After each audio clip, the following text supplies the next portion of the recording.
Welcome to Nightlight. Step away from the mainstream and gather around as we enlighten the world and our realities and travel this cosmic journey we call life.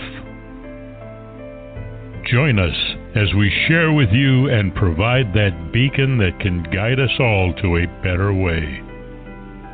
Explore with us as we examine a metaphysical montage of spiritual insights, covering everything from the mundane to the magical, UFOs to unicorns, and everything in between. This is a time of awakening, of sharing and evolving, of spreading our wings and soaring on the cosmic breath of creation.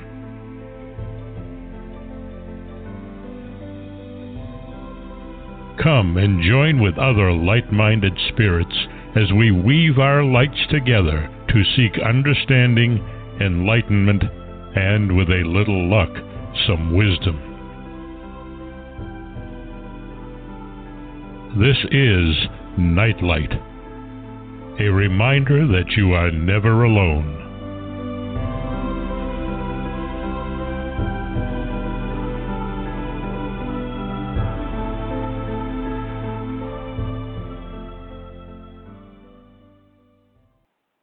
Welcome, everybody, to Nightlight. We very greatly appreciate you sharing your time with us. We so know how much it is valued, both by you and by us, and we try to bring you some really fabulous people, and of course, Mark is doing just exactly that tonight. I want to first thank Ken Quiethawk for all of the work that he has done and for his wonderful intro that he's provided us with. And also all of the work that he's done in honoring the Native American storyteller traditions. Check him out on the internet. He is an amazing man, and it's something that everybody should be aware of. Mark has tonight a favorite of ours, a lady who has written on so many different, eclectic, strange and unusual topics, and she always brings wisdom, humor, insight, and a little bit of a spiritual twist all over the place as well. So, want to get on with this, Mark. You and Dr. Rita are both favorites of mine, so I'm looking forward to tonight's show. Oh, I am too. Yeah. I got scared there for right at the beginning. Was like hoping we're trying to get even hiccup with me. About a couple weeks ago with the 10 minutes gap of the really fun discussion with Sherry that no one else heard. But okay, so I'll fix it up before I put it wasn't. up. Yeah, no. Okay. We did have a hiccup. Oh, okay. Well, hopefully that's the only one. But yep. Might as well get started. Just asking the audience, have you read Herman Melville's, Bartleby the Scrivener? It gives us profiles of the different types of personalities, like the characters Turkey Nippers and Ginger Nut in the workplace. Are there very obvious personality traits with our coworkers or bosses? If there's like a high turnover rate with employees, is that expressive of a boss being a narcissist? If we didn't stay at that job too long, what does that say about our personalities for taking the job in the first place? Should we have picked up on something? Do we find the same traits within our families, friends, and schools? Our guest is Dr. Rita Louise, who is returning to Nightlight to discuss her new publication, The Dysfunctional Dance of the Empath and Narcissist. Dr. Rita earned her doctorate in natural health counseling. She has been a mainstay in late night talk radio as the longtime hostess of Just Energy Radio, and She's been a guest on all the prestigious shows. We're colleagues at Ancient American Magazine too. We're in edition number 115. You can learn more about her other fascinating books and movie at soulhealer.com. Hi, Dr. Rita. Hey, How are Mark. you? Hi, Barbara. How are you? I'm doing fine. So, can I just make a comment about your 10 minutes of dead air? Sure, just pile it on. I can't get enough. Just am putting out to Barbara that maybe you were abducted and you have missing time. Could be. How about that? Or they abducted him and kicked him out and sent him right back. Oh, yeah. Well, now that's not right. Yeah, the Dark Fleet didn't want me. It's a subliminal plug for an upcoming show. And the Nazi UFOs thought I was going to take over. So.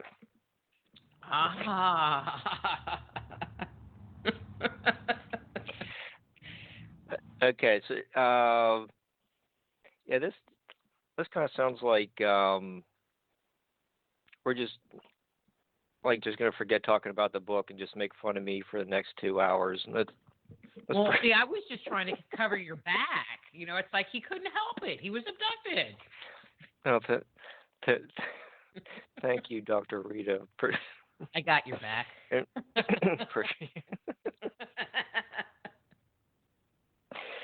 Okay. So sorry. We need to laugh. I'm sure the mermaid and the human billboard will be chiming in soon too after the 30-second delay. But you have an astonishing career studying UFOs and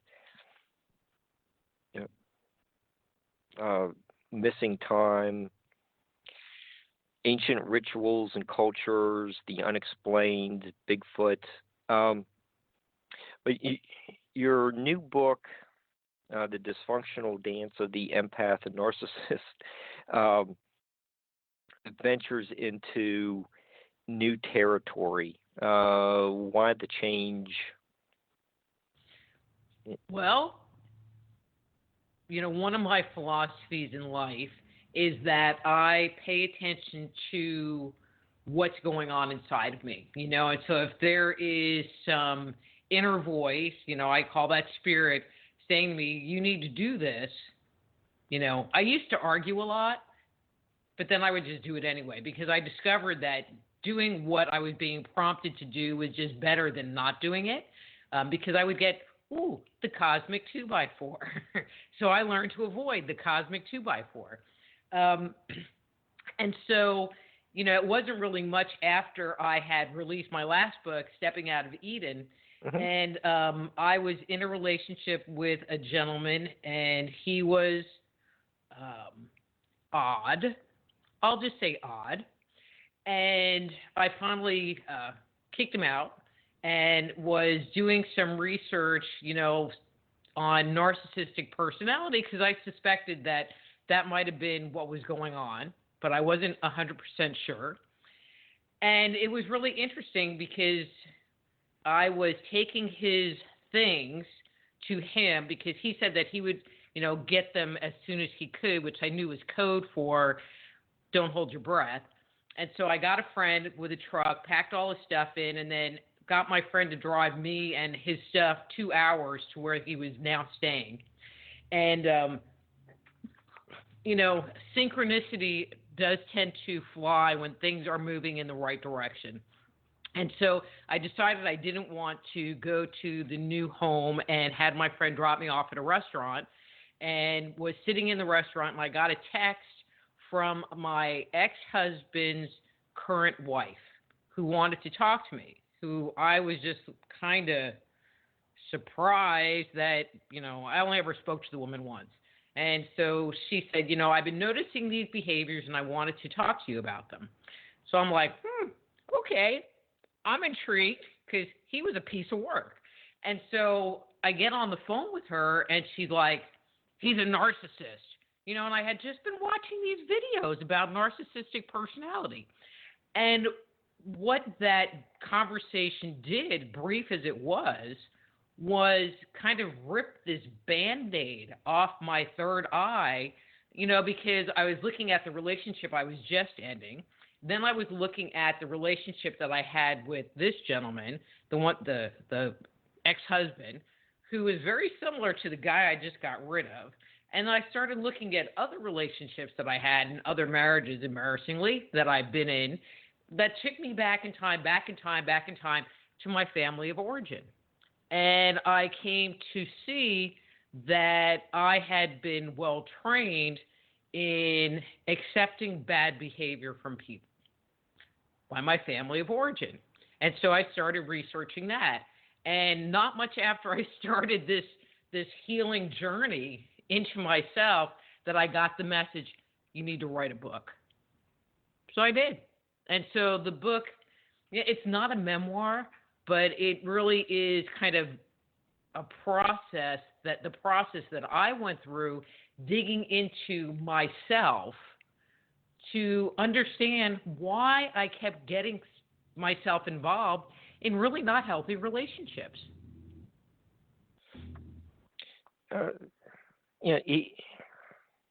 Even the doctor needs help from time to time. Ministers get sick. Doctor has medical problems as well. So so you had this hit a speed bump. It was more than a speed bump, Mark. It was this revelation. It was intense. It was, holy crap. I mean, Mark, you've known me for a long time. Barbara's known me for a long time, and it was so far off my radar of what was going on and what I was accepting. So far off my radar that it was shocking. And it's just kind of like, how you hit those moments where it's like your soul opens up, and you really have no choice but to go and stop and look and investigate. That's where it left me. And I'm glad that it did.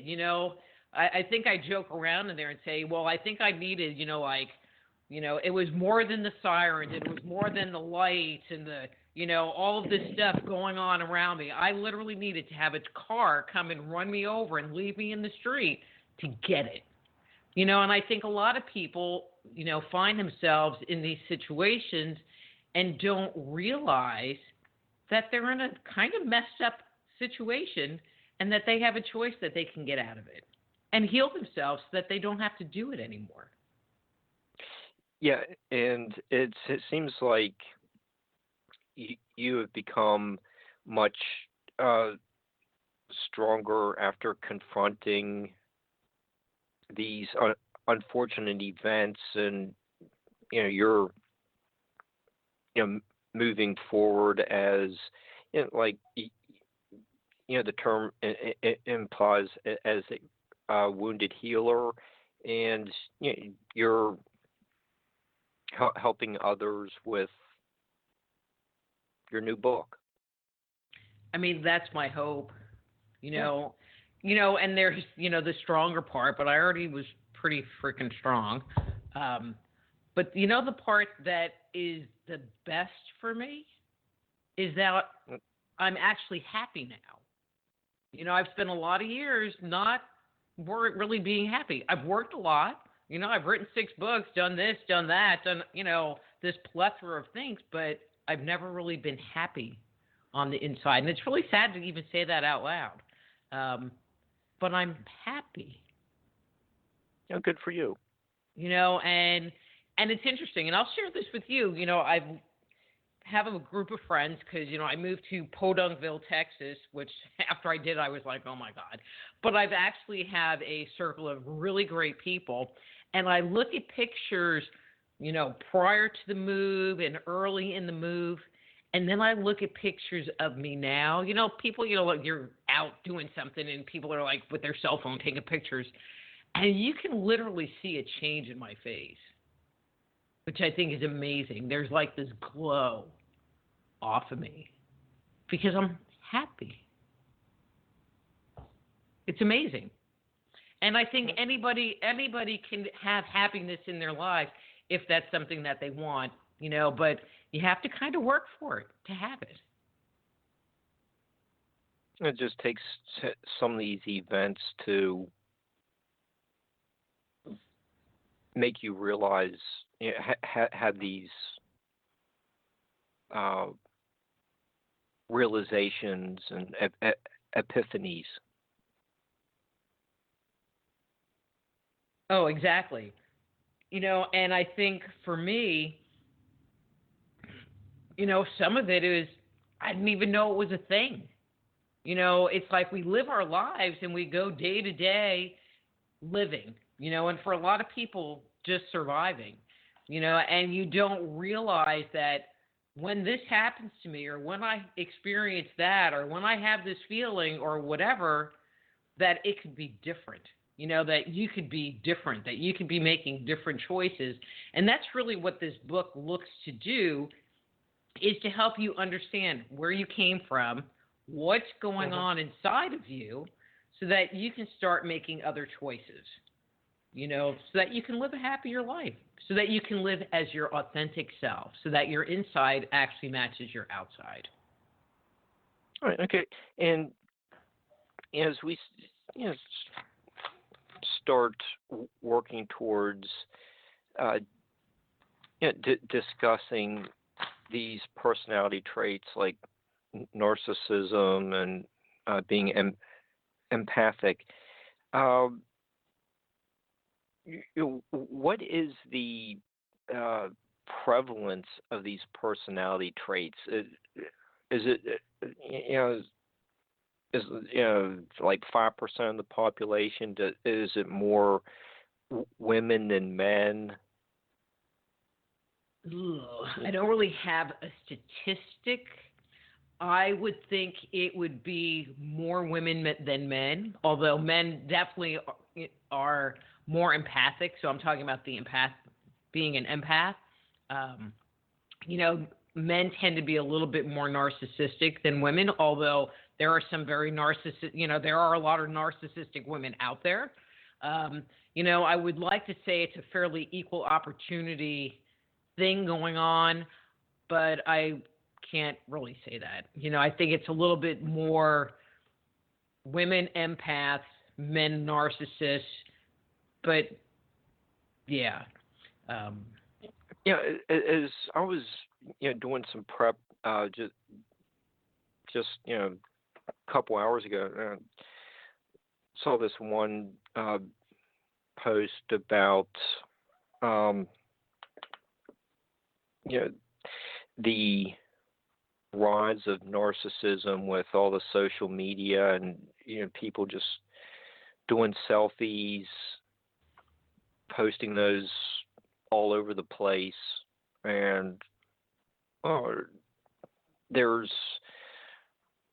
a need to be seen as being far more important than you really are. And this article just brought that to the reader's attention that social media could be playing a role in creating these narcissistic behaviors. I mean, I think social media has a certain place in it, but I also think that, there's the whole spare the rod and spoil the child, and it's really is a dual-edged sword. If you spare the rod and spoil the child, we find that more and more where parents are not disciplining their children. And I don't mean hitting them, but having there be consequences for their behavior. And that leaves the child thinking that they can do whatever they want and there won't be any penalty. You know, when my boys were young, the younger one decided one night to climb out of his bedroom window, and I don't know, it was like 2 o'clock in the morning. We got a call from the police because him and his friends were supposedly having a sleepover at our house, which wasn't happening because there was no sleepover happening. And then we found out that his friend took his mother's car and they were riding around in this kid's mother's car. Well, they were all like 15 and none of them even had a permit. And so my kid, you know, he lost his bedroom door. He was grounded for 3 months. I mean, he had consequences. His friend, his parents did nothing. They said, well, if you wanted to drive the car, you should have said something and we could have got you a permit. And so he learned nothing, you know, and his parents put no consequence on the behavior, you know, and so, you know, but again, it's a little bit of a dual-edged sword because if you apply too many consequences or don't pay attention and there isn't a balance between expectations and nurturing, you know, you can grow up with kids that are screwed up and, oh, they might become empaths or narcissists too. You know, so it's, you know, it's a pretty slippery slope in either case. You know, and I think it's parenting plays a very major role, you know, because if a parent can't be there for their child, then maybe they shouldn't, and I hate saying this out loud, but I'm just going to say it because, you know, you all know me, then maybe they shouldn't be a parent. You know, maybe they should think about that whole part, that if they're not going to be there and support and take care of and nurture their children, then their children are going to have issues down the road. Yeah, and yeah, that was a nice segue into my next question. Is use the phrase, you know, spare the rod, and gave us the story of the stealing the car. Parent, you do go through various types of parenting skills, like being really authoritarian, and you know there are all these rules and the sub rules, and you know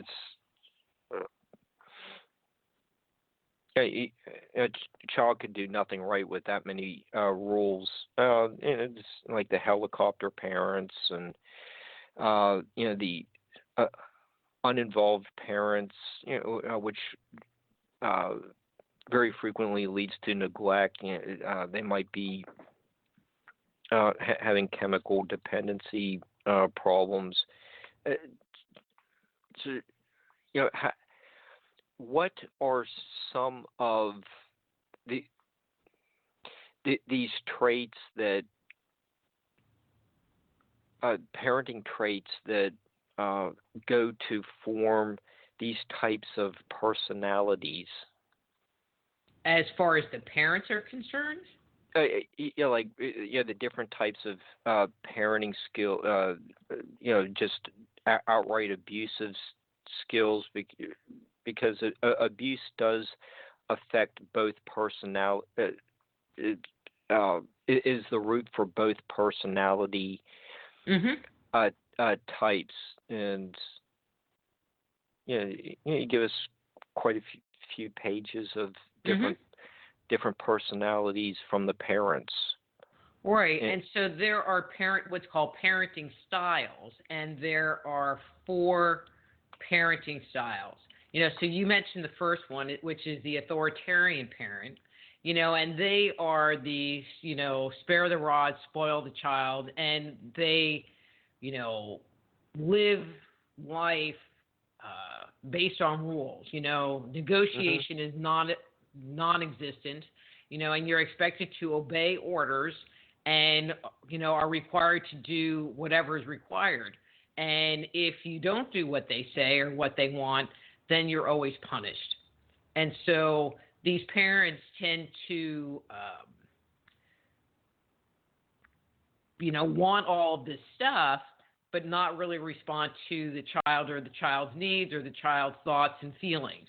And so this type of parenting style, I mean, they're very controlling. That would be another word that you could use for an authoritarian parent, is that they're very controlling. And, because they would rather bend their child to their will, if the child is unruly at all, it can turn into an abusive situation or a situation with neglect, because the parents are saying, this is what I want, and it really doesn't matter what you want at all. Then we have permissive parents, and they're kind of like the friends, and I think we've all have known people, whether it's their, our friends, their parents, or parents who this is the way they treat their kids, where, they don't really demand anything of them. They're more the friend of the child versus the parent. They don't have a lot of rules or expectations. And so, they don't make any efforts to discipline the child. And so that kind of regulation, identifying what's right and wrong, et cetera, is really left up to the child. And, kind of their moniker is kids will be kids, and they will let them do pretty much whatever they want. But their response is, so if there's something does happen to the child, they will be there to back them up, but, not in like day-to-day situations. Then there's the uninvolved parent who,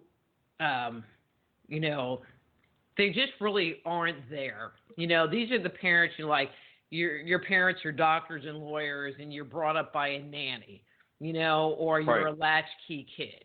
And so uninvolved parents, I mean, it could be that they're very neglectful, but it could be that they're just so busy taking care of other things that there's just not any time for the child. And so, and with the uninvolved parent, one of the things they have found is that, abuse issues can fall, or mental health issues can also make it challenging for the parent to care for the child. And so the child, that's how they experience, their parents, is that they're uninvolved. And they're pretty much left to raise themselves. They might get food and shelter and clothing, but after that, it's like they have to take on, all of the responsibility of raising themselves.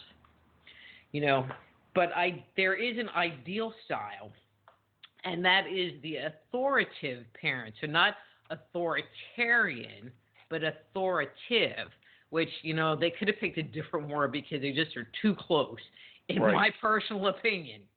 And these parents have very high standards, but they're also very responsive to their child's needs. And so, so in the story with my son, it's like there were definite consequences for his bad behavior, because the expectation was you don't climb out your window and put a chair under your doorknob so we can't open your door and get in there.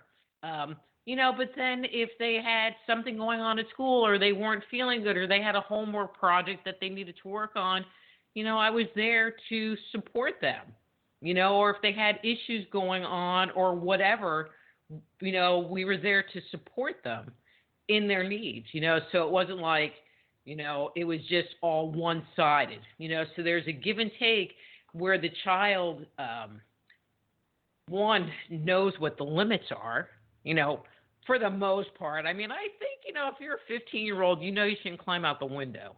I would think you wouldn't need to be told that.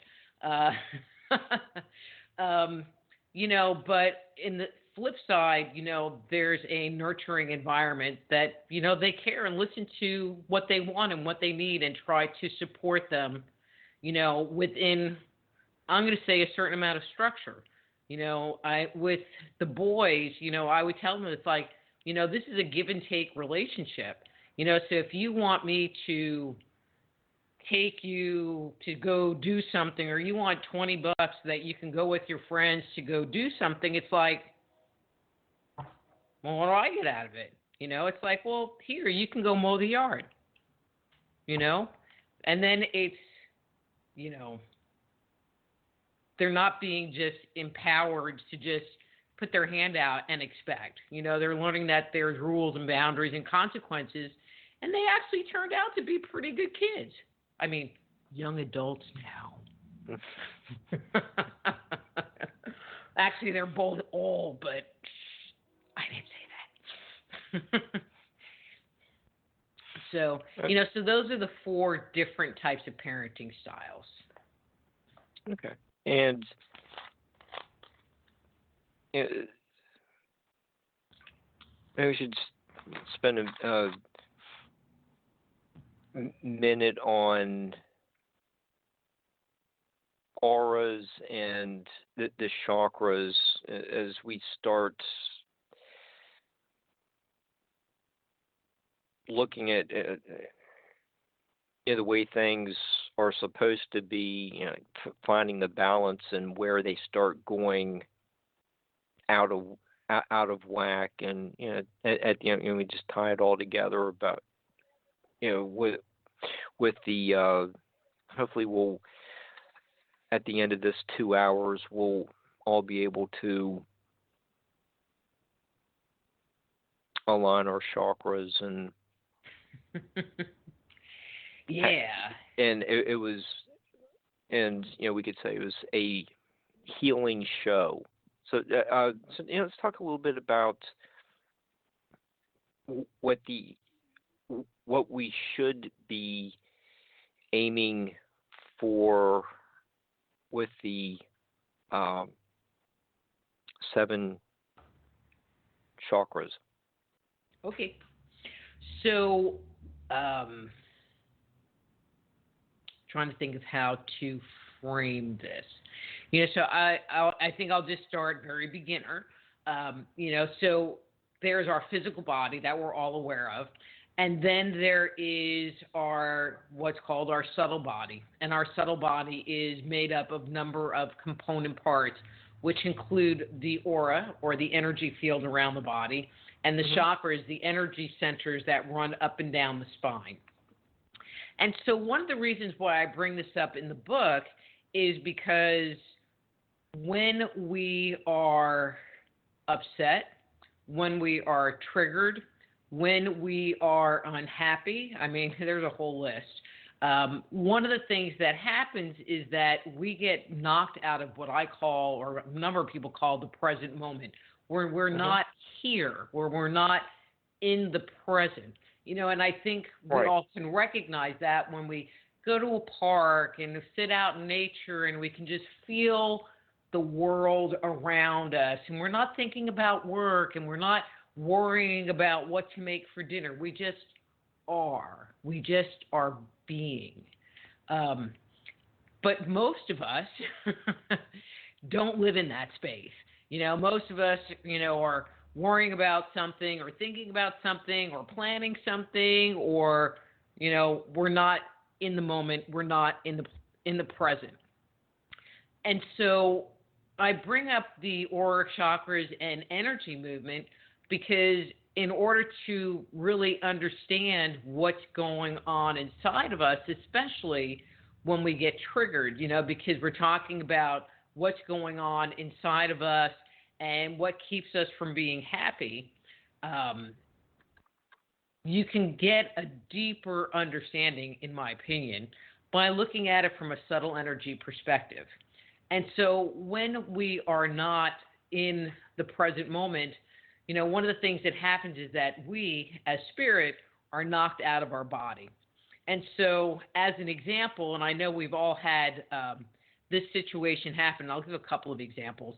The most simplest one for people to recognize is, you're in your car and you're driving to work, and like, la, la, la, la, la, la.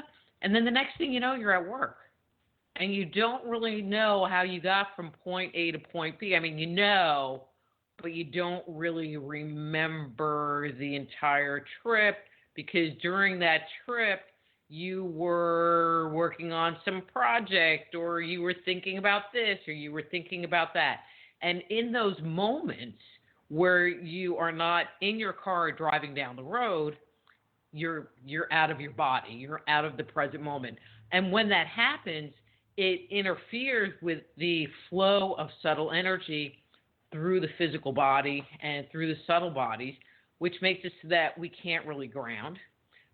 It makes it so that if something is bothering us, it can really, trigger us and activate and become much more intense.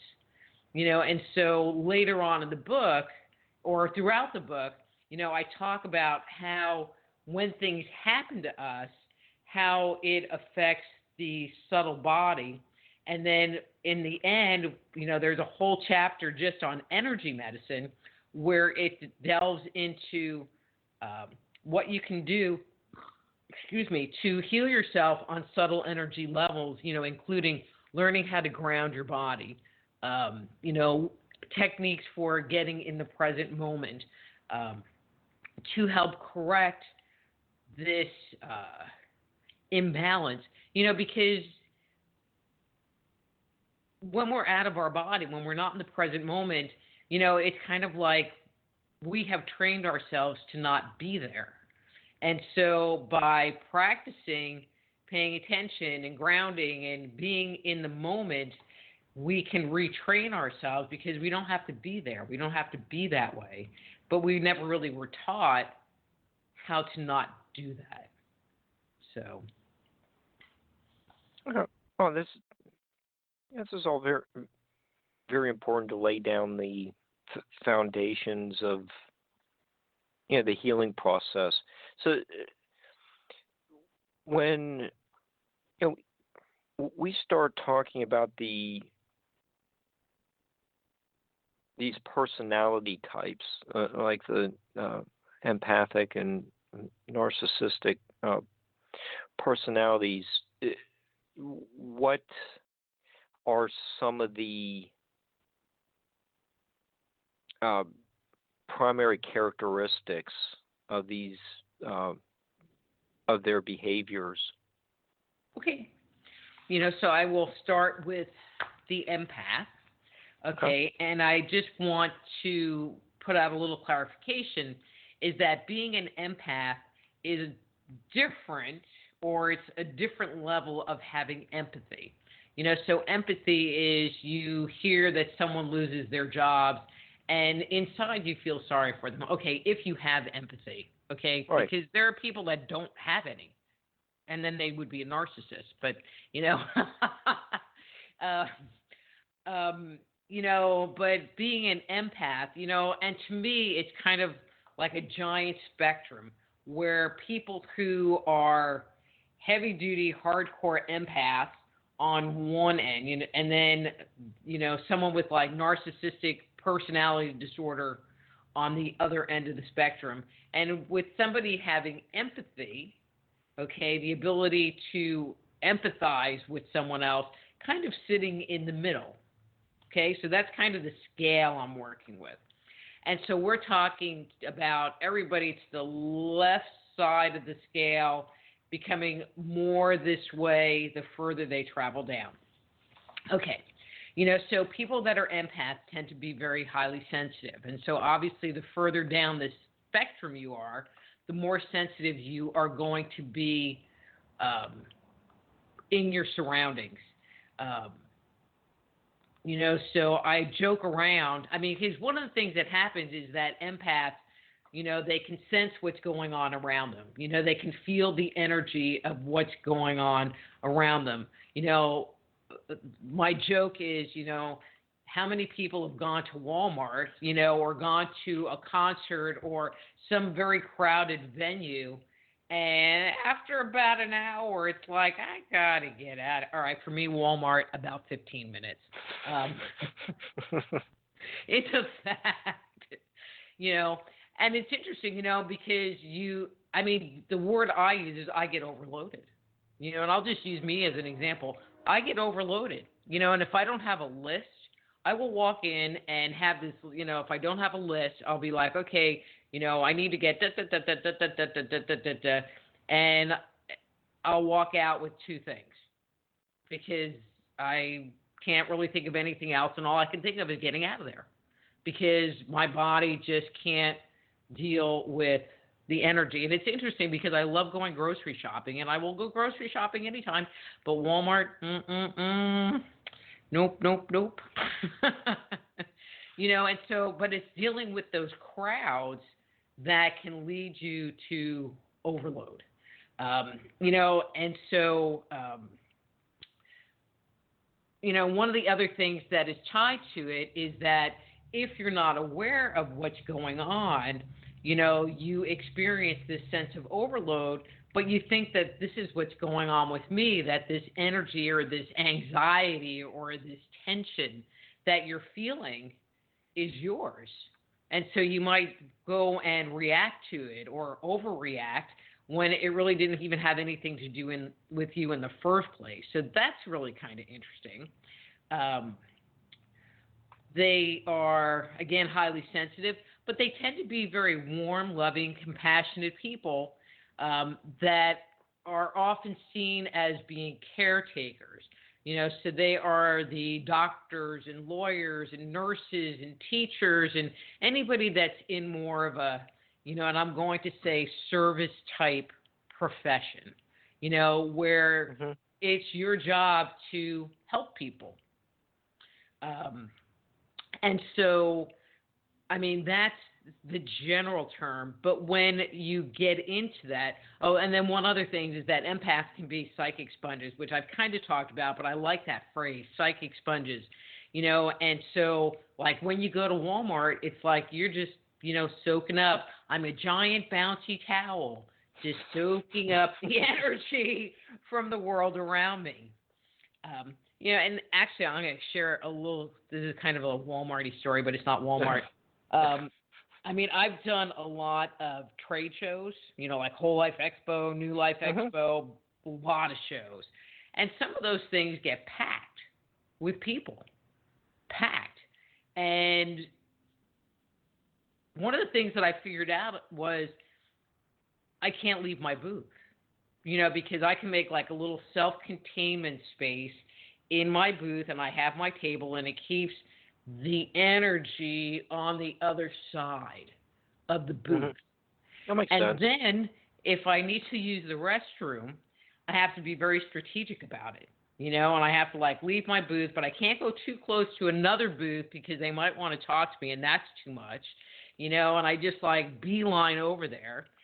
And if somebody doesn't bring me something to eat, I don't eat because I can't navigate to get food. It really is very interesting. But in the same breath, a lot of people say it's a blessing and a curse. So, that's kind of the curse part where sometimes you have a hard time navigating. But the blessing part is that you can tap into other people's feelings and their emotional space. And it's one of the things that makes really good psychics be really good psychics is because they're able to tap into that energy. Because if you couldn't do that, you couldn't do that work at all. Okay. But some people, because of their upbringing, okay, so I believe that individuals who are empaths, especially highly sensitive empaths, usually come from a toxic household. And I say that because while they were growing up, they learned that they had to put their little spidey senses out in order to feel and detect what was going on inside the house. And so dad came home, and dad's an alcoholic, and now I need to like be more aware and, be on my best behavior or do whatever I need to do. And, or there might be a look that gets passed across the kitchen table and there's not anything said, but inside you can feel that the vibe changed and now I have to respond to it in a different way. And so depending on what happened, there might be a lot of inner wounding that happens, which can activate some negative core beliefs. And so for empaths, the most common, or there's two, is kind of this idea of like worthlessness or defectiveness, where you just feel like you don't have any value, or you're too fat, or you're stupid, or you don't matter. I mean, there's a litany of things that you could think negatively about yourself. But then the other one is something that's called people pleasing, where they will go and use all of their time and energy to take care of other people.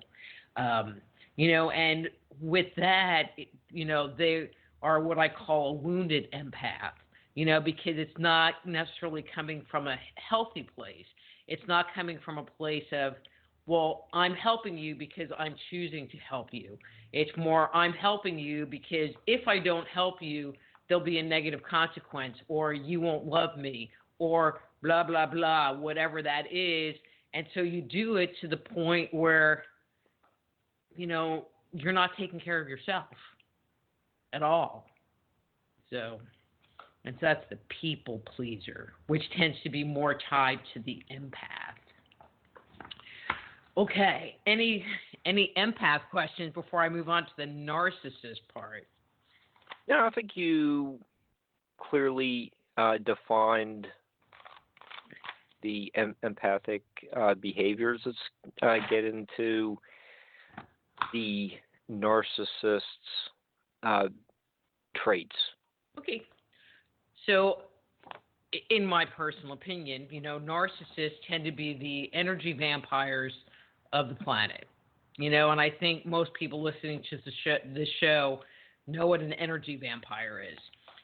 But they lack empathy, even though I tend to find that they tend to be sensitive for the most part, but they lack empathy, and they're sensitive because if something's being said about them, they want to pick up on that vibe. I mean, they don't care about you.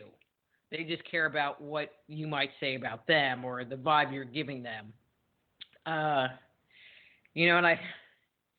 But they can be very charming on the outside, and you think that they're the nicest person on the planet. But what people have found is that, this is a false front. So they might be very nice on the outside, Mr. Lewis is the kindest, nicest man, and this is like with the church crowd, and then he goes home and beats his kid. And so there you can have that big discrepancy. Say that again? You have those kinds of behaviors throughout the society.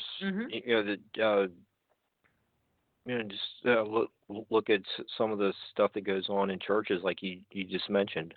There are other ones that are quiet and self-deprecating, and they have the ultimate pity party. But bottom line for both of, the more outgoing and the more introverted ones is that they can turn their charm on in a heartbeat. So if they want something from you, they will nuzzle up next to you and be your bestie friend until you don't have anything they want anymore, and they will drop you like a cold potato. Boom. And so they tend to be master manipulators.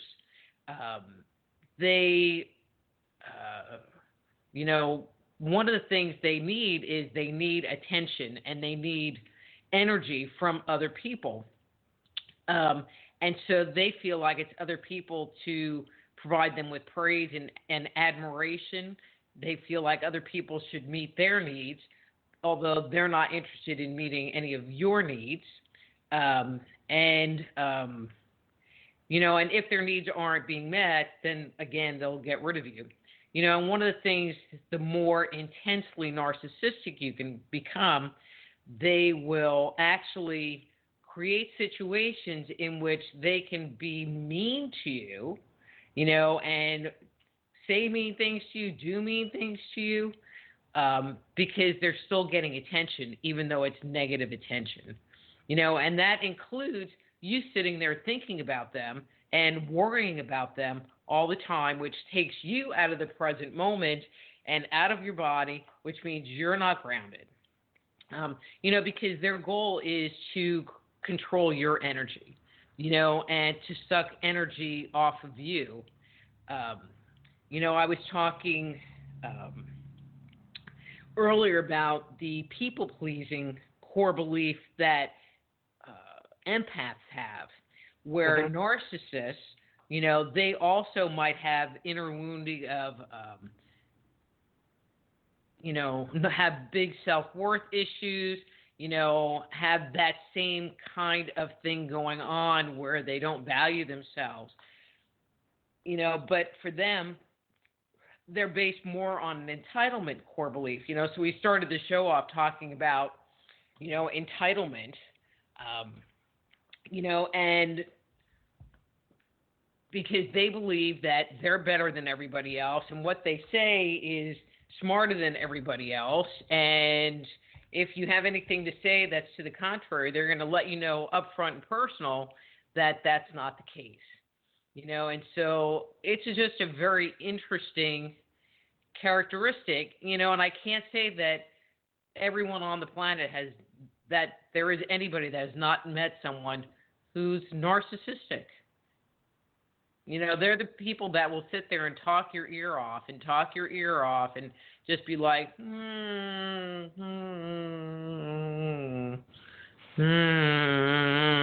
then you try to say something, they just cut you off and start talking more. So it's not really even a conversation. It's just a blah, blah, blah, blah, blah, Dr. Rita.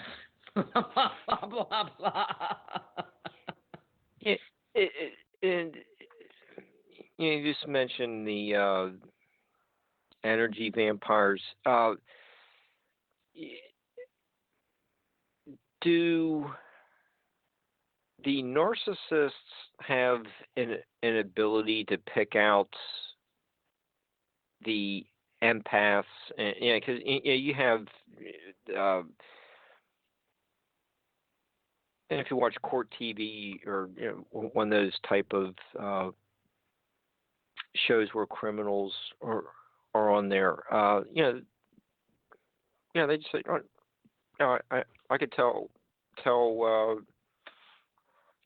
Susie's going to be my next victim. Well, they'll just, there's that, some people have that ability to, they just laser in on someone, and, that's going to be that the victim's undoing, and they don't even know what they're, in for. They just, they're at the right place at the right time, and this,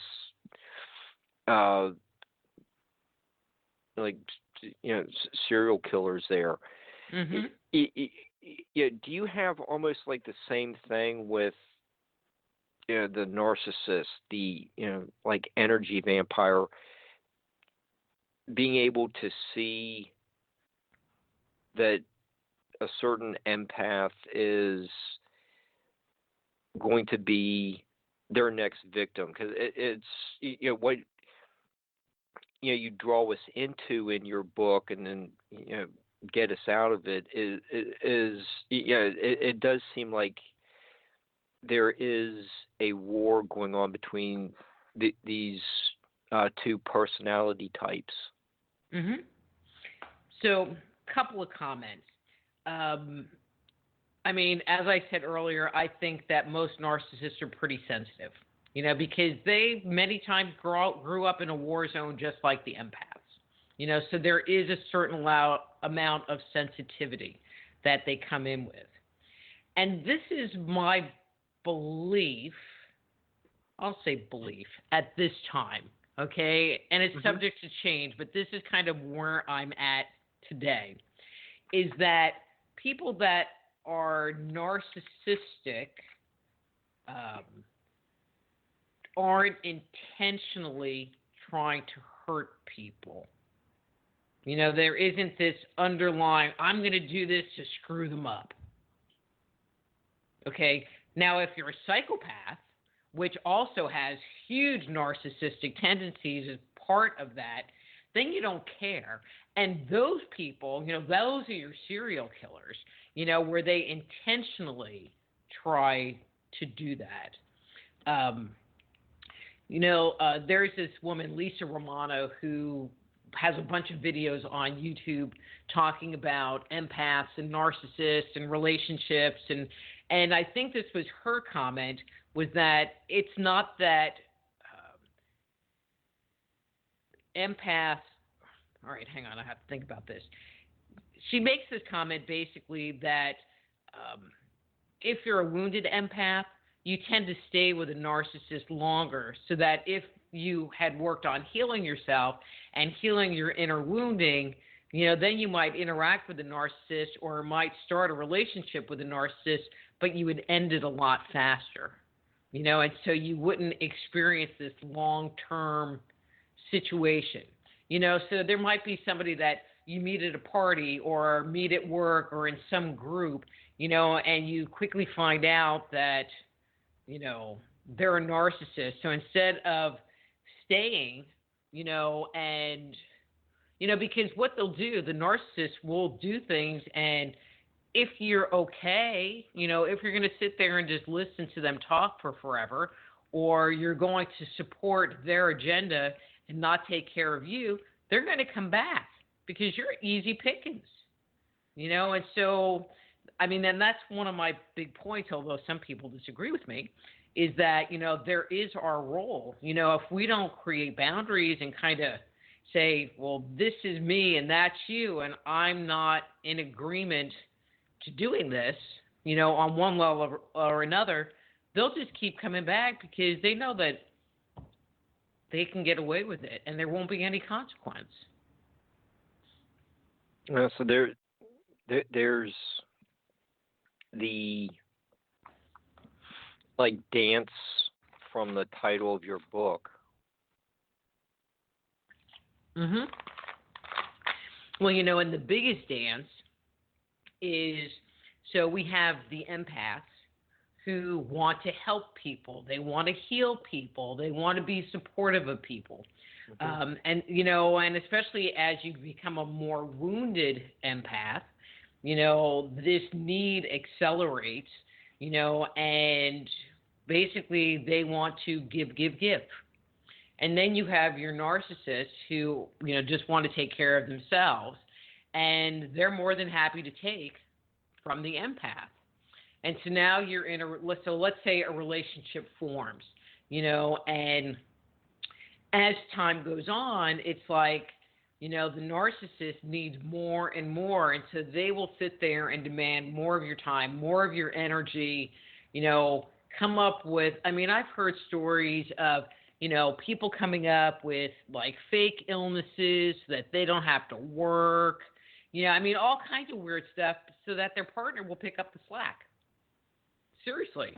And, so they will sit there and do less and less and support less and less. But the empath, because they need to have things feel, they feel it. And so if they feel that their partner is hurting, or there's something going on inside of them, they want to fix it. They don't want to feel this emotional and energetic discord in the air, and they would rather fix what's going on than have that experience within them. And so they'll keep stepping up to the plate. And so the narcissist just keeps dumping more on their plate, and the empath will just keep picking it up until it goes from a relationship that might have been, and I'm kind of joking here, 50-50, to something that's like 90-10, where the narcissist really isn't doing anything, and the empath is doing everything. And it's with a smile. Yeah, and it's interesting. If there's a marriage with these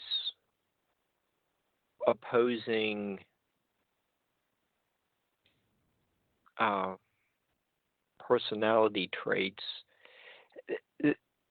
there what you bring up in your book is that both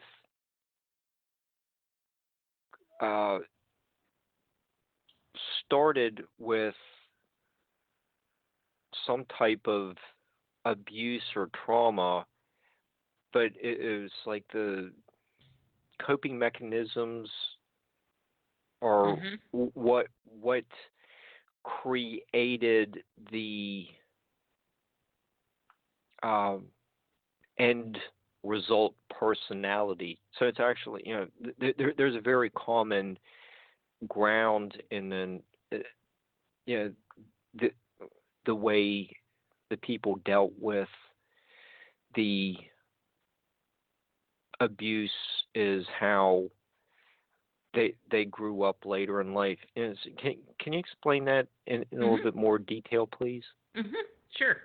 And I think that this is really important, actually.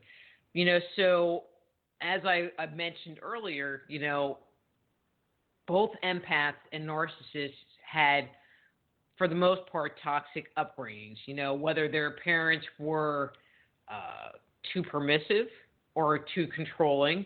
And I've even seen in some families where some children grow up to be empaths and other ones turn out to be narcissists, which is just a very interesting, and it's just about the reaction.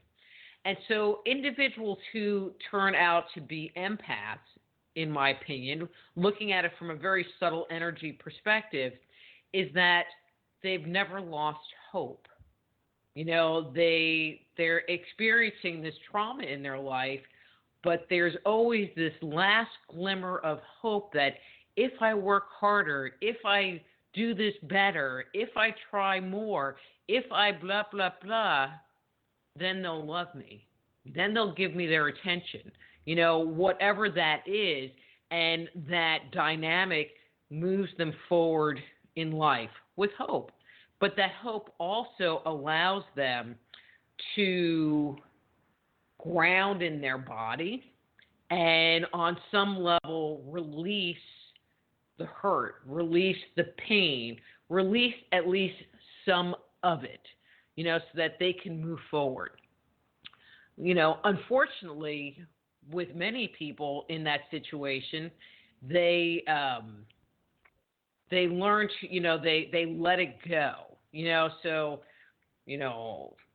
I just got spanked, and I'm upset, but after a few hours or a couple of days, I've let it go, I'm back, and because you're a child, it's not like you can go somewhere else. You can't fire your parents, you can't, and so you end up re-engaging with these people who are hurting you, so it creates this very weird dynamic where it's like, okay, you just beat me, but now I'm coming back for more, and so there's this whole kind of mindset to it.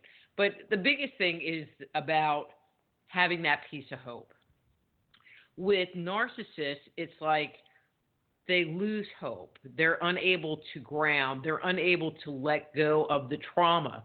And so they just hang on to it and kind of stuff it somewhere, And so individuals who are narcissists, it's like they don't look at their own stuff. They don't want to fix their own stuff. They'll never go to counseling. They'll never go to therapy because there isn't anything wrong, So even though, okay, so this friend of mine, big narcissist, lost a son, lost this woman who he was engaged to when he was in his early 20s. His mom was a huge narcissist. I mean, just like all of this stuff happened, but it didn't bother him, and wasn't interested in talking about it, wasn't interested in looking at it, because if he looked at any of it, it meant that he had to open the door to that closet where he took all of his pain and all of his hurt and shoved it because he couldn't release it and didn't want to go there, not interested in going there.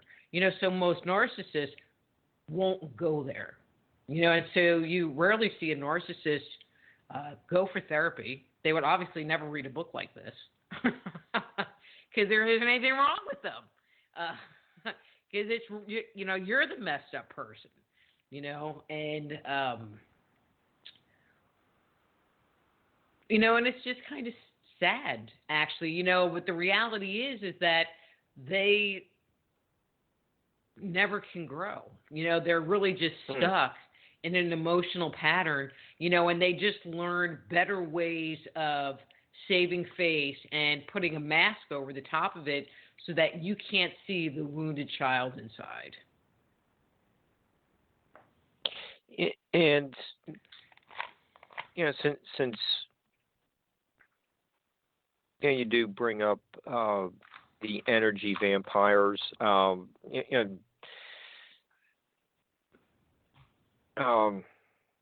the character, there's the mythological character, what was his name?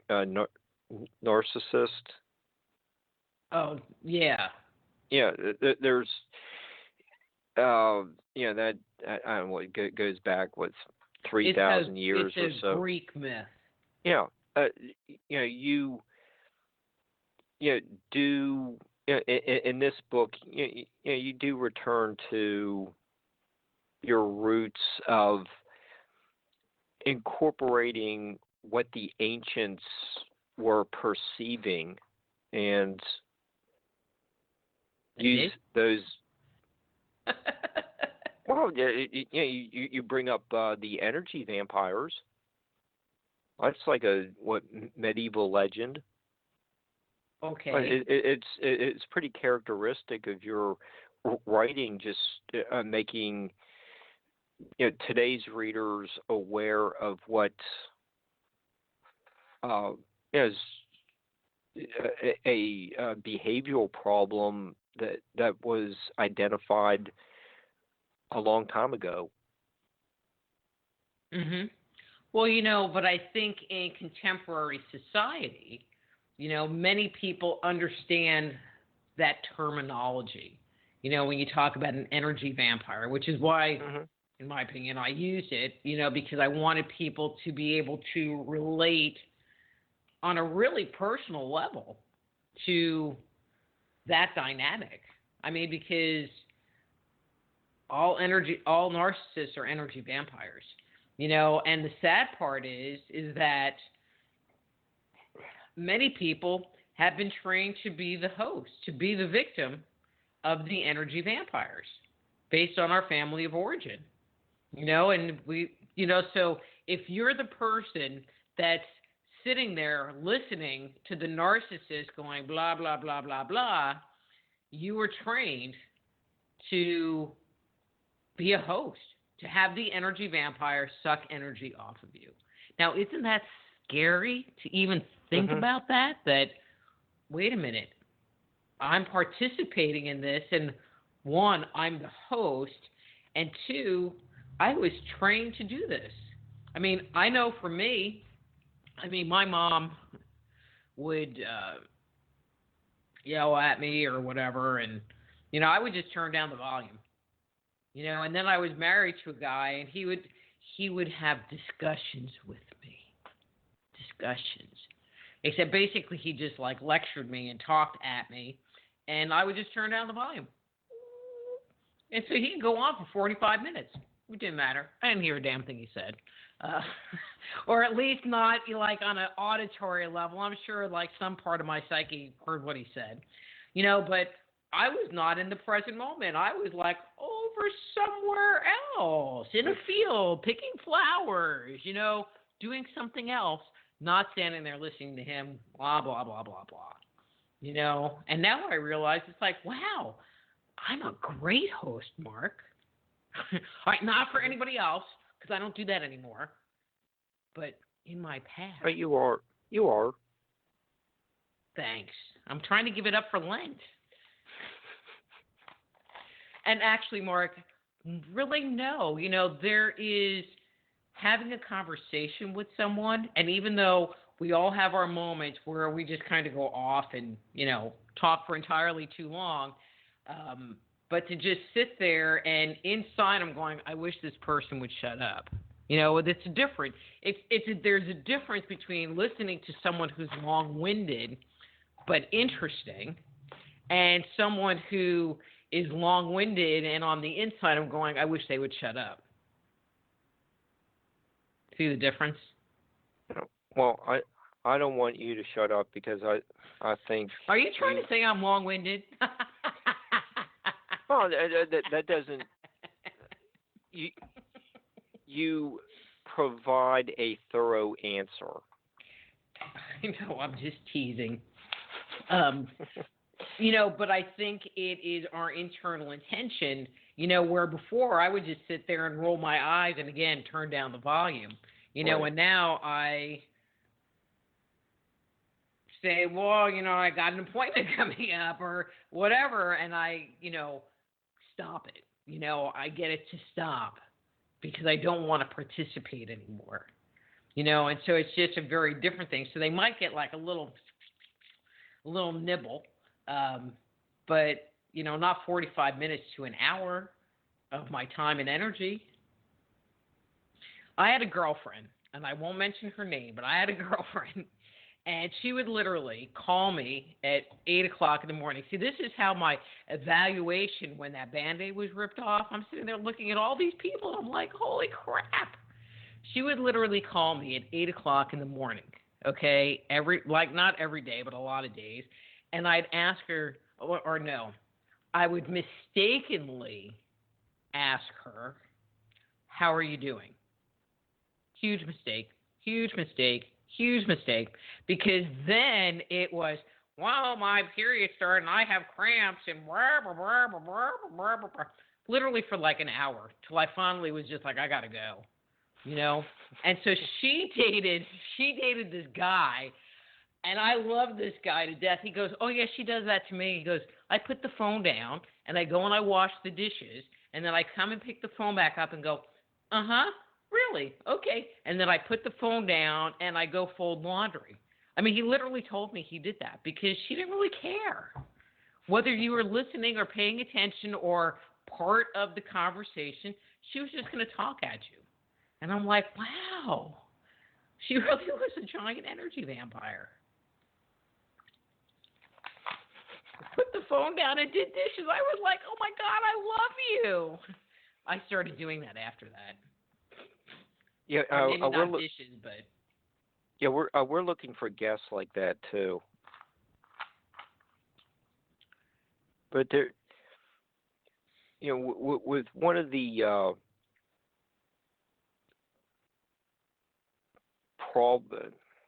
problems with the narcissist is the eventual, discard but they will keep coming back around to check on you, doing the hoovering.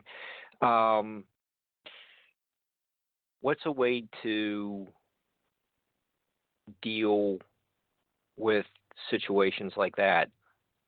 Well, I think, maybe creating a little context for that statement, okay. And maybe you might need to remind me of where we're going with that question. So narcissists have a very definite gameplay, so definite that I was shocked that there's even like vocabulary that is tied to their behavior patterns. I mean, and it's very consistent, and it really doesn't matter who it is. They do the exact thing over and over again. So, and I'm going to talk about this more in an intimate relationship, but this could happen in any relationship, just maybe not as intense. So the first part of the relationship, they want to get you enticed, and so they'll want to talk to you all the time, and they make you feel good. And, if it's somebody that you're interested in, you're led to believe that they're really into you, and there's something going on, and that they want to be with you. I don't know how, and so, they kind of get you thinking about them, and especially if you're an empath, it's like they get in your space, and now you're thinking about them a lot, and, but and that's called love bombing, and then tied to that is something called future faking. And the future faking, is just kind of like a mind F. And I'm not going to say the rest of that word because it gets to you, and so, they start with the love bombing and contacting you and sending you flowers and cute little pictures on text and, that whole kind of thing, but then it's not much after that. They're making comments like, oh, we're soulmates, or, we should, start a business together, or we should do this, or, down the road, I could see us getting married, and putting these thoughts into your mind about, well, this is where I see, because you think this is what they're thinking. This is where I see us going, but the reality is that they're just taking information you provided and feeding it back to you, telling you what they think you want to hear, so that you're like, wow, we have the same goals. We have the same dreams. Wow, this is a great thing. And so that can all go well, fine and dandy, until one day where maybe you had a bad day and you argue with them, or you get sick, or whatever it is that you are, you just get tired of their crap, but you you put some kind of obstacle in the way, and then everything can change, and I've heard stories of individuals that, everything is great, they're all in love, and now they're going to get married, and then you say, their partner says, I do, and everything from the day after that has changed.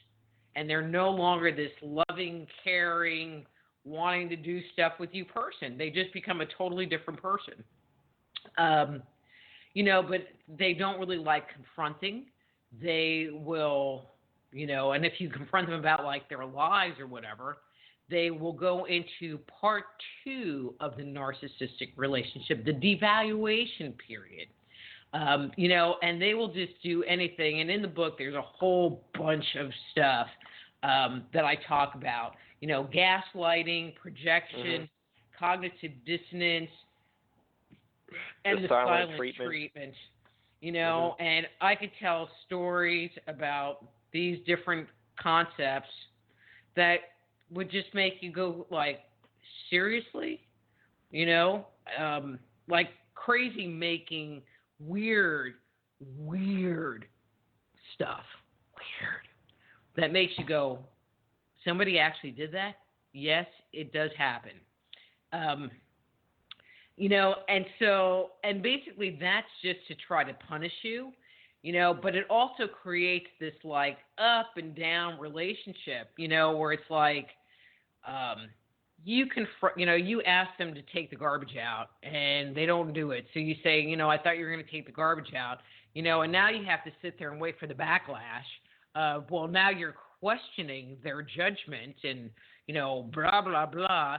And so they might go into one of these, modalities, where they basically can treat you like crap, in their own way. And then, then you get sick of it and, they will go and then be nice to you, which is kind of part of part 3, which is the discard phase, where basically it's like, you start confronting them more about what's going on, and you start to realize that maybe they're not the person that they seem to be in the first place, and that's when things, can get really crazy because you're like, okay, I'm done. I can't do this anymore. And then they'll turn around and be like, oh, but I love you, and I'll go to therapy, and we can go to counseling, and I'll do this, and I'll do that, in the hope of sucking you back in. But they're not really ever going to change, and so there's a number of things that they do in this third stage, which is just crazy making in and of itself, so if you're in a relationship, whether it's friendship or, an intimate relationship where they seem to just be a fine weather friend, that's the right phrase, right? You have to really ask the question, are they really a narcissist? And if you sit there and try to escape and break away from what's going on and they need something, that's usually where it comes out the most. It's like if they don't need you, you won't hear from them. But if they need you, they will come with all smiles and kumbayas and be like, oh, I love you, and, how come we haven't seen you? And, and making you think like, oh, well, maybe it was me. Maybe I took what happened or their lack of concern the wrong way. And so you start questioning yourself, but really it's just a big fat lie because narcissists lie. Ooh, big time lie. Okay, so with that said, I can move back to your question about what do you do after. Okay, so, if you can go and just, turn and run, that would be my best suggestion, especially if they are pretty significantly narcissistic, because they will try to suck you in and suck you in and suck you in with the hope, because remember, empaths have hope. They've lived their life based on hope, and so they will tap into those feelings with the hope that things are going to change. And so sometimes if you're in a relationship with a narcissist, it can take a number of times of taking them back, and I'm kind of putting that in quotes, but taking them back before you get to the place where you're not going to do that anymore, because you recognize that they're not really going to change ever. Which is just sad, again. So, Dr. Rita, after just the breakup happens, and probably be best to delete them from social media. Definitely.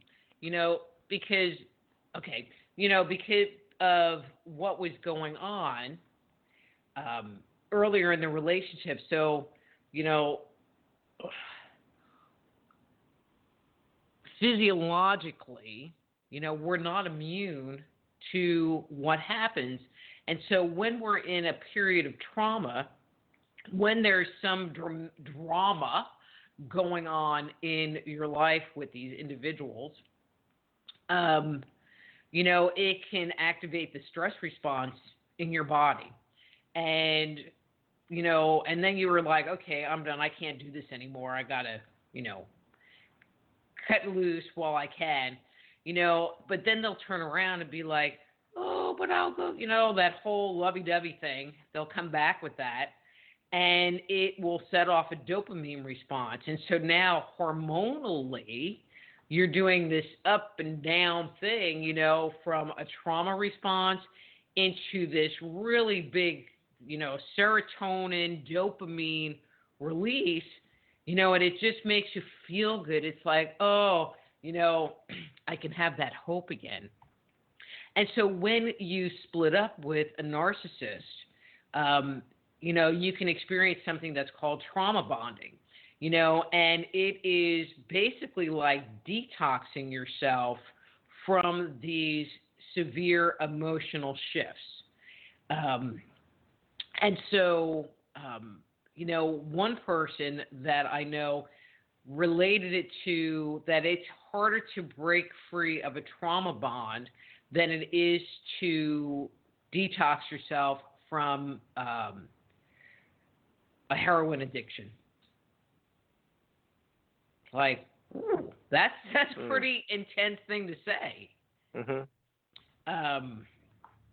And so, so every time, so if you keep them on your social media, if you, don't block their number on your phone or, block their email, whatever that is, it's like every time they send you a text, even if it's just like a cute little huggy bear picture, one, they just want you to engage, so if you respond, now you've just given them a fix. But when they send it to you in the first place, you've just gotten a fix. And it puts you back into that cycle of hormones. And so one of the best things to do is to just cut those ties completely, because it makes it so that you can begin to start emotionally regulating yourself better. So that's my comment, and I'm sticking to it. No, it's good. So, okay, so with the deletion of contacts on social media, the healing process is starting, and you have this interesting phrase you use in your book, "The Journey to Medom." Mm-hmm. So let's look at how we can overcome this, and you're proof of that. What are some of these initial stages? It's tough. Doing it on your own, but it can be done. Well, and I think, the first thing is for the people, and I got into this kind of whole little bit of a fight on Facebook the other day about this. I think the first thing is for people that have found themselves getting in toxic relationships over and over again, is that they have to go and look at their part in the relationship. Like a dance, it takes two to tango. And so it's just not that the partner is a narcissist.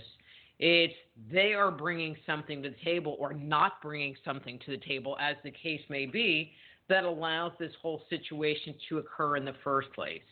And that's really what this book is about, is for people to look at what is going on. So that first step into Medom is to start looking at yourself, and looking at how, what you brought to the table.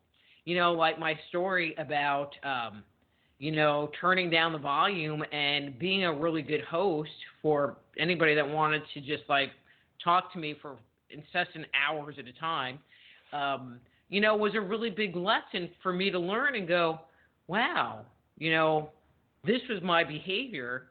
And, well, one, I don't have to do that if I don't want to, or I can just end it where I want to or need to. So it's where are you and what's going on inside of me that is allowing this to happen, and where do I have deficits within myself that need healing, and I'm not saying that, just because you're an empath and you've had crappy relationships that you suck, because, well, then I would have to say I suck. And even though, for a really long time I did think I sucked, even though like I had all this stuff, you have to start changing it. But one of the things that I have seen is that people, so there's identifying your part in the whole dynamic. One of the other pieces that seems very prevalent is that individuals who enter into abusive relationships tend to not love themselves, they tend to not value themselves. And so they will allow things to happen that someone that has healthier feelings of self-worth, healthier feelings of self-esteem would never let happen in the first place. And so learning to love yourself, is a really important thing. Taking care of yourself, discovering, what makes you tick, and then operating on it. And I joke around in the book, and actually I have it sitting open, and one of the sentences says, you might be thinking to yourself, but if I put my needs first, wouldn't that make me a narcissist? But the reality is that if you're an empath, you are a caring and loving soul, and your very nature says that I want to help you, and I want to do for you. And there really isn't any way, unless something's really changed, that you could be selfish and greedy in the same way a narcissist is.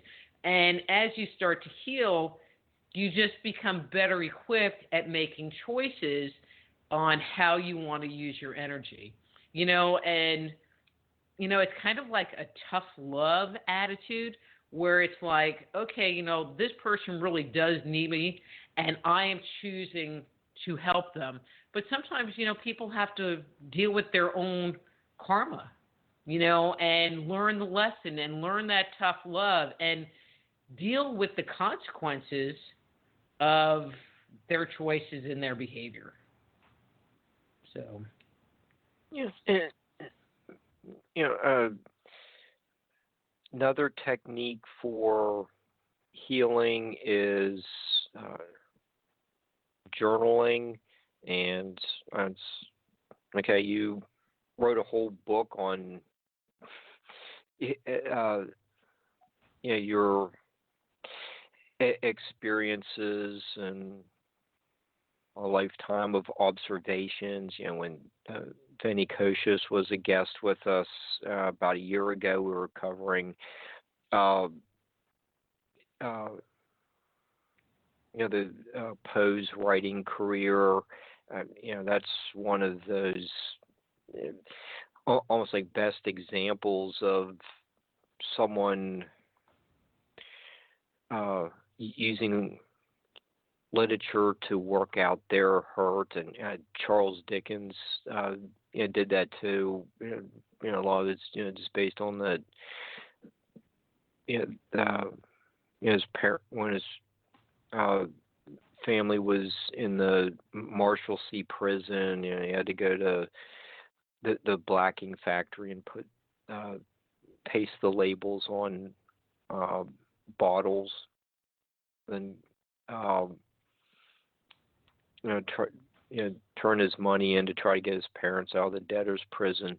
So you have another long history of people using journals or art to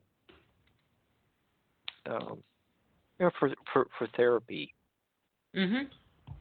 Well, and the thing that I like about journaling, which is, but actually art would fall into the same category.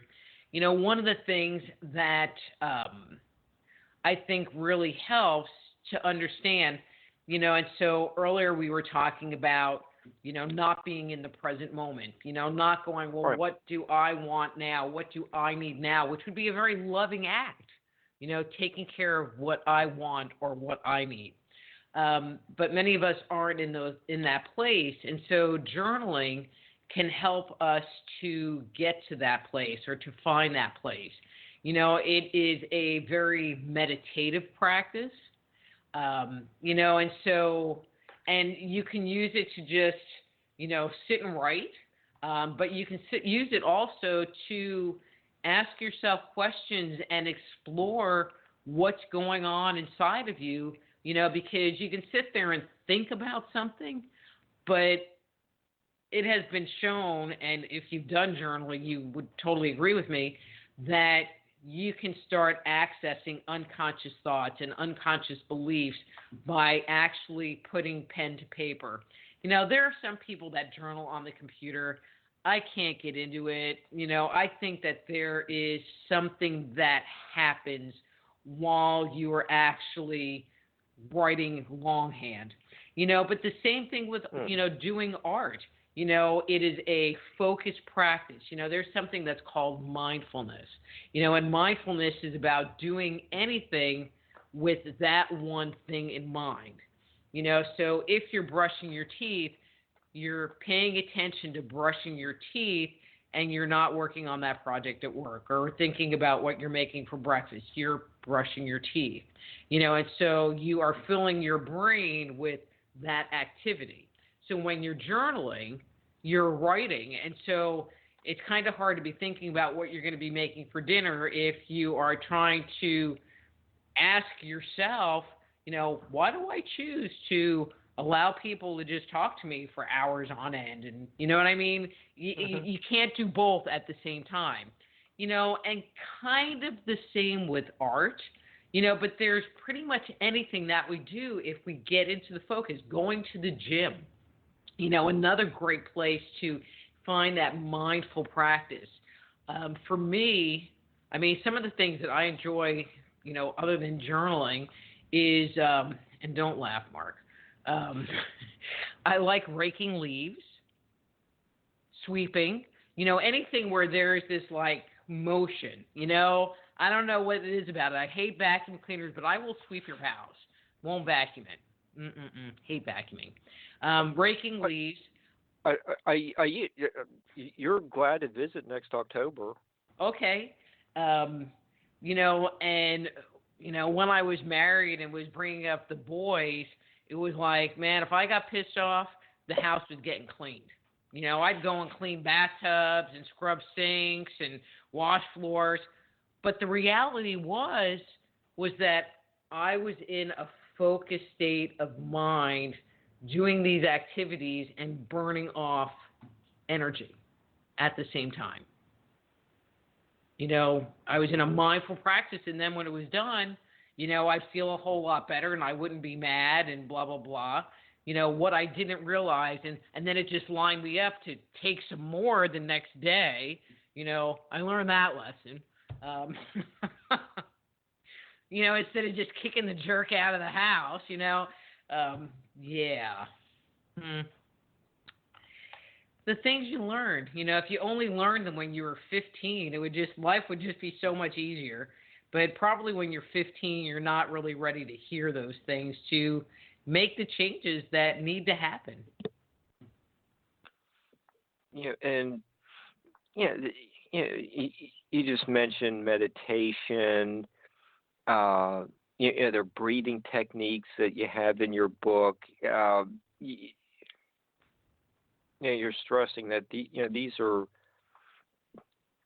ways to control the mind, and that brings us back to aligning the chakras. Correct. Controlling the mind is one way. Doing energy work on yourself, grounding, deprogramming, which is, I'm not even going to get into that because it's a little bit of an advanced concept. But by the time you get to that part in the book, you'd understand what I was talking about. But any kind of energy medicine technique is based on the premise intention, intention, intention. Lynn McTaggart, who wrote the Intention Experiment, she did these experiments, and I think they were her experiments, where they had healers come and work with HIV patients, or maybe it wasn't her experiment, but there was an experiment done, and it was in her book.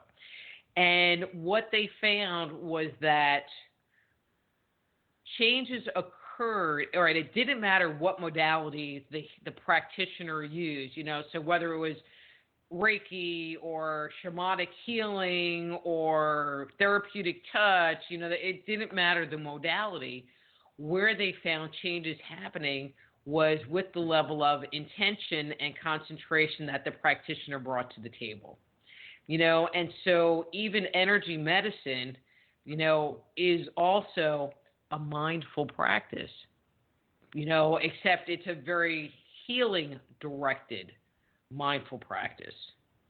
One of the things that I talk about in the book, which I think is really cool, is, kind of in this area, is about clearing your house, getting rid of the bad mojo in your environment.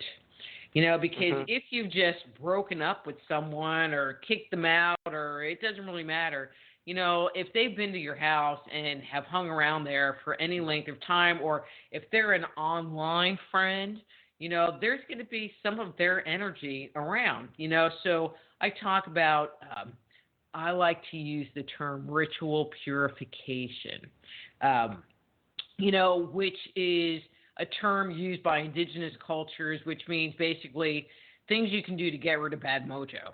And so I talk about using smoke, as in smudging, to clear your environment. I talk about using water to clear your environment. But these tools are maybe not the water, but you can smudge your computer and, use the intention of smudge clearing your Facebook page. And, the applications really are endless, and it's just a matter of inspiration, calling you to apply some of these techniques to any area of your life that you might be compelled to do. How's that? Because many of these things, there aren't necessarily hard and fast rules.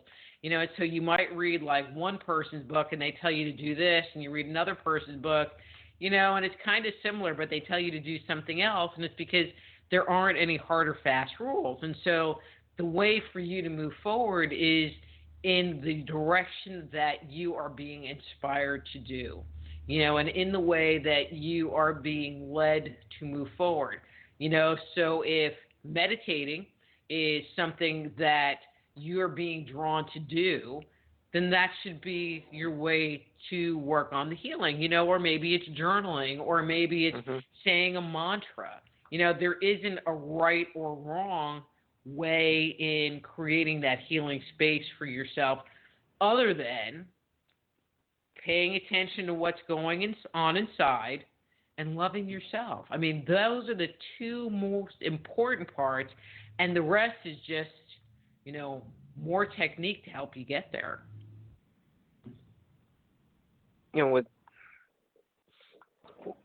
With all the discussions we've had tonight about healing, I thought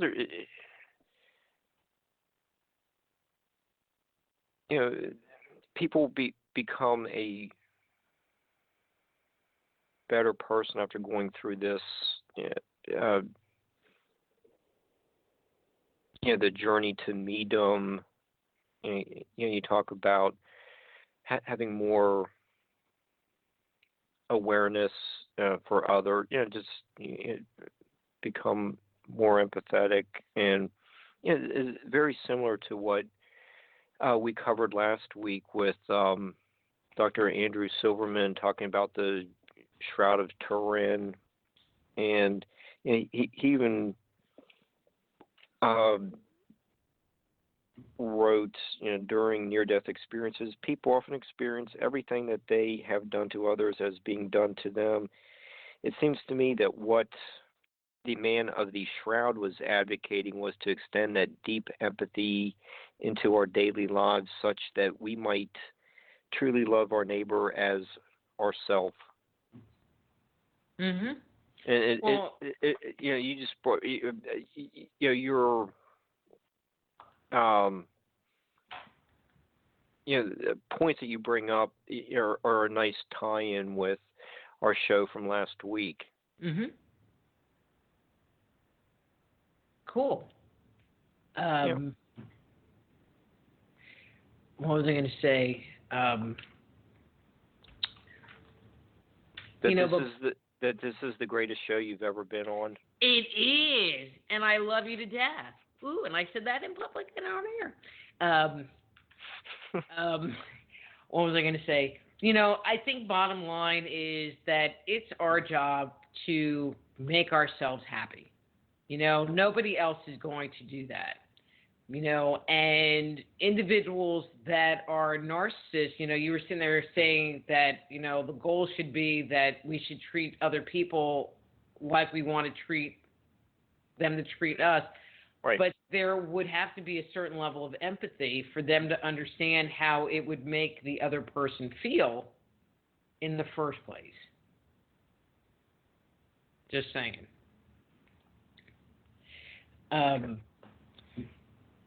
But I think that's bottom line is, if we look to make ourselves happy, and look to love ourselves, then there's,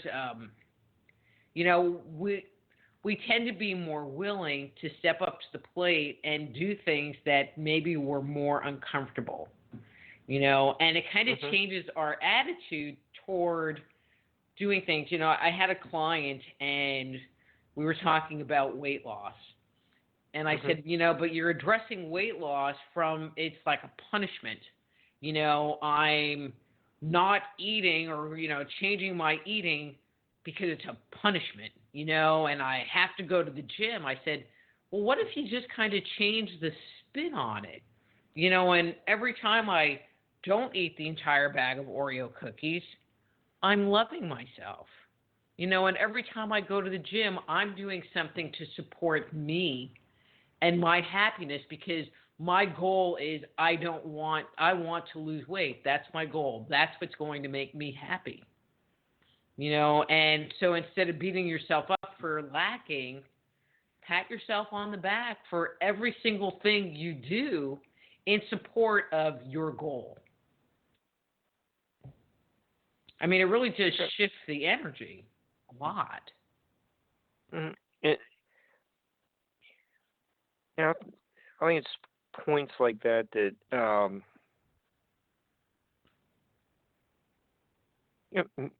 make your book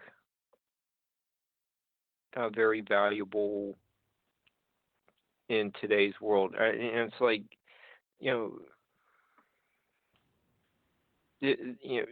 I think there is more awareness about abuse treatment and PTSD. When I was 10,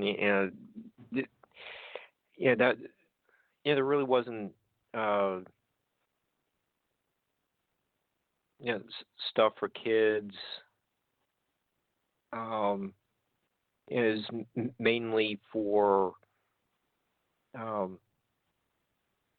the veterans returning from Vietnam, and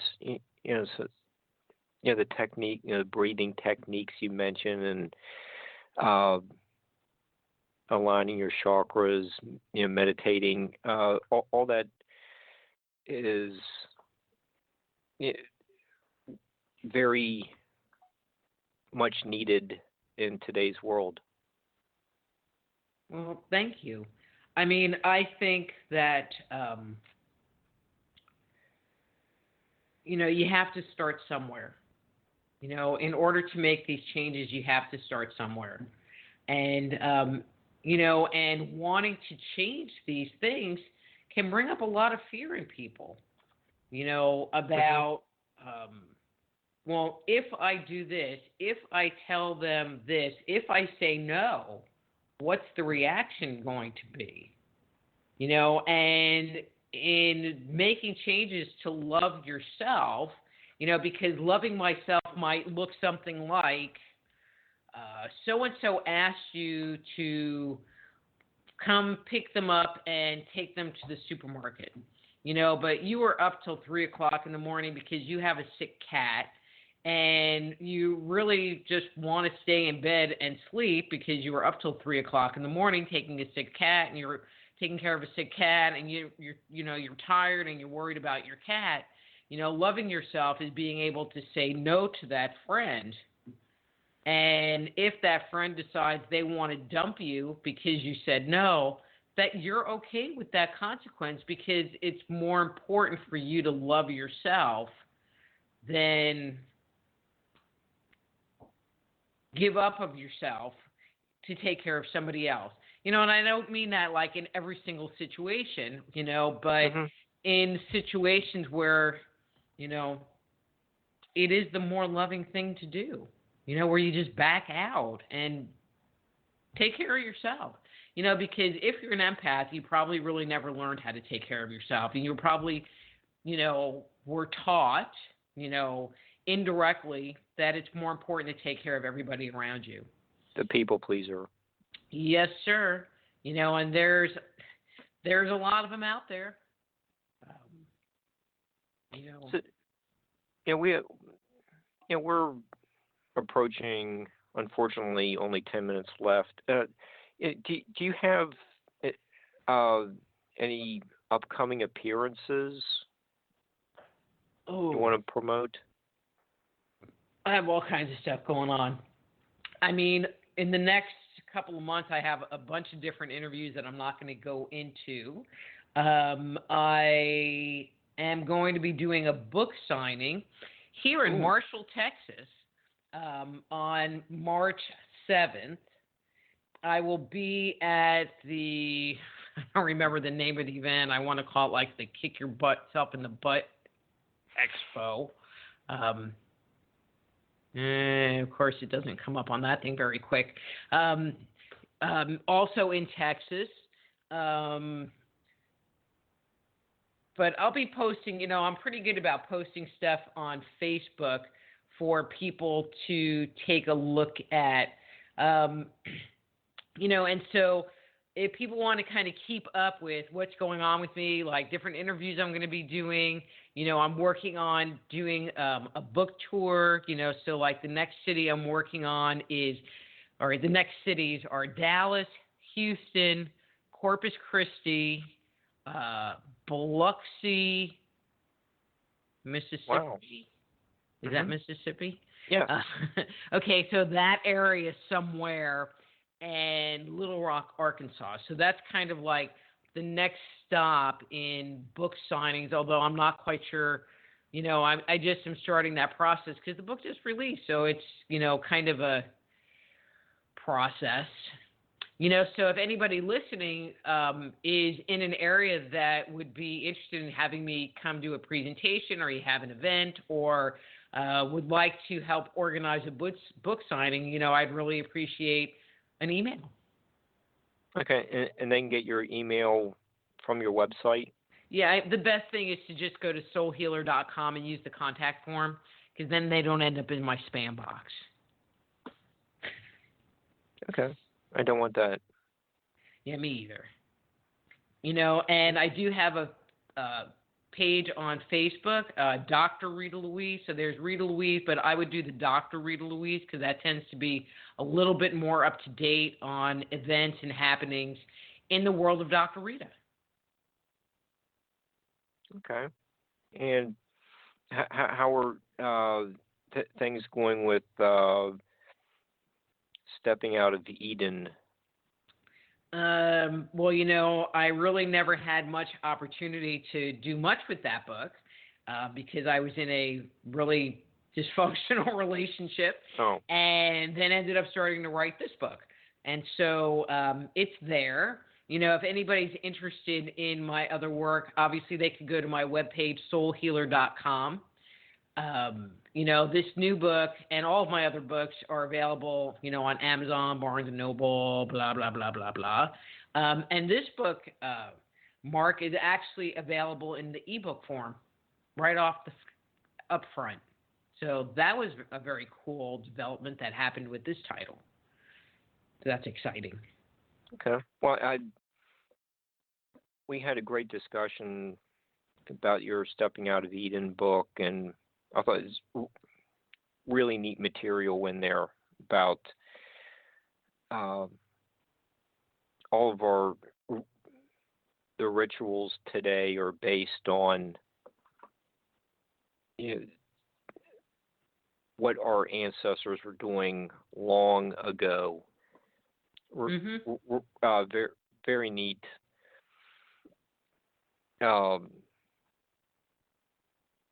Information that nothing's really changed all that much. Not really. And it's interesting. I was talking to someone about this book, and making the comment about, how we are programmed, from a very early age, from birth, into this is the expectations of society, and this is how we should act and react and et cetera, et cetera. And they were like, well, I wonder when that all started.